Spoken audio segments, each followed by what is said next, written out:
everybody. It's Bill Cody, Vegas Bill on Twitter, and Chris Rashon, 24K on Twitter, is behind the camera. Today, we're here at the National or North American International Auto Show. There you go, in Detroit, and I'm here with Scott Monty, at Scott Monty on Twitter.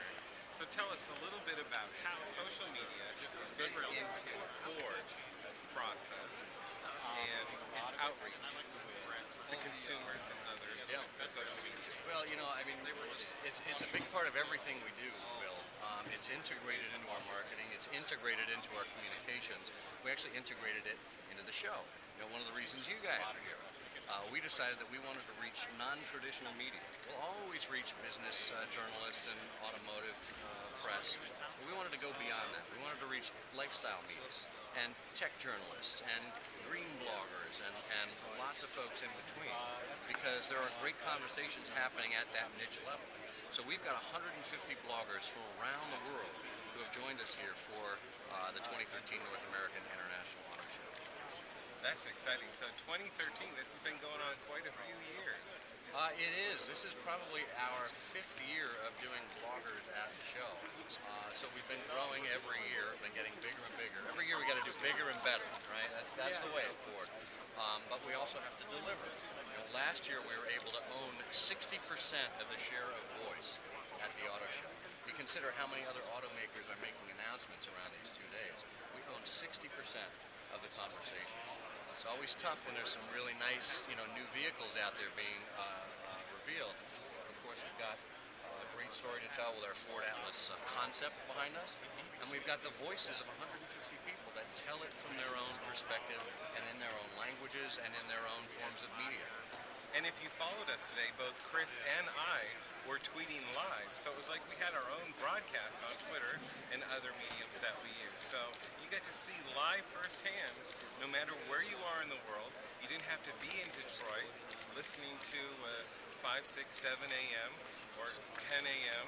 broadcast. You know, we are live with you 24 hours a day, so you probably got to see it first before even local people did. But of course, it's much better being in Detroit, right? Oh, it is really great. And this venue that you had us in today. Yeah, we're in Joe Louis Arena. This is where the Red Wings play, or used to play. Will be playing shortly if you're following the NHL lockout. And it's so big that this Atlas truck came down from the ceiling and greeted us. So with much fanfare, all of the bloggers really had a great time. And then I had a question about Yes, sir. how you utilize newer mediums like Instagram to tell the story of a vehicle coming to market or going overseas. How do you use that medium Well, or as new you know, mediums? the automotive industry is a very visual industry. You know, people love to see exactly what it is that we're producing. And what better way to tell our story than with a variety of visual platforms. We, of course, have been using Flickr for years. Flickr kind of fell out of vogue for a while, and of course Instagram came onto the scene. You can find Ford Motor Co. on Instagram and check out our stuff there. We also have Lincoln Motor Co. on Instagram as well. But it's all about, this universal language of visual storytelling. You don't need to speak English. You don't need to speak Portuguese to be able to understand some of the concepts that we are debuting and some of the great vehicles that we've got around the world. And really, that's kind of what a car dealer is. Everybody can have 4 wheels under themselves, but it's all what's on the exterior, and what it can do for you is what people are looking for. So. Right.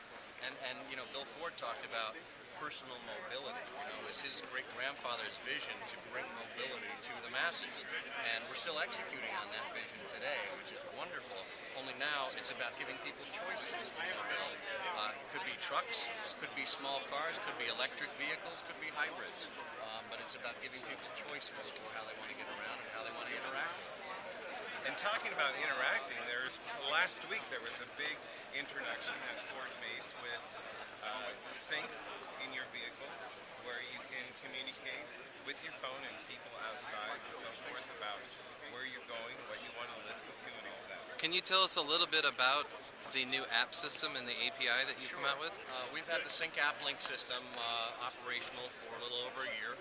We've got partnerships with companies like Pandora, and Stitcher and iHeartRadio, where you can actually take those apps that are on your phone and voice control them through the car. So when a song is done or playing on Pandora, you just say thumbs up, or you hit a button on your steering wheel that'll give the thumbs up. So you don't have to be fumbling with the phone.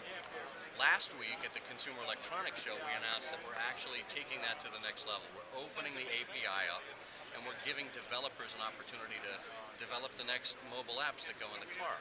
We, of course, will oversee it and make sure that it's appropriate for the car and that it's safe, and then we'll put it into the App Store. But it's up to developers now to come up with the next range of mobile apps for your Ford vehicle. And I know some people have been already talking about Glimpse, Yes. where their partner, significant other are asking them, when are you going to get home? So now They can track them. they can track them, and the car's going to tell them exactly when they'll be home, even if there's traffic involved. That could be dangerous. Well, it could be. You can shut it off too, Okay. right? Of course, another app that we announced last week is Coupling. They were actually the winner at a TechCrunch 50 collaboration with us, and it was designed by a couple, and it's basically meant to tell you or to give you suggestions as to where to go or what to do when you're in the car driving around. As they said at the press conference last night, most dates begin in the car. Some of them end in the car too, but when you're in the car and you're like, what do you want to do? Where do you want to go? What do you feel like? Coupling will actually help you with that, with those things that are in the immediate vicinity. So, meaning venues, restaurants, things to do. So, your Ford is becoming more integrated into your own life. We love it. All right, so stay tuned for more fun with Vegas Bill on Twitter, 24K Twitter, it's Behind the Camera, and Scott Monty on Twitter.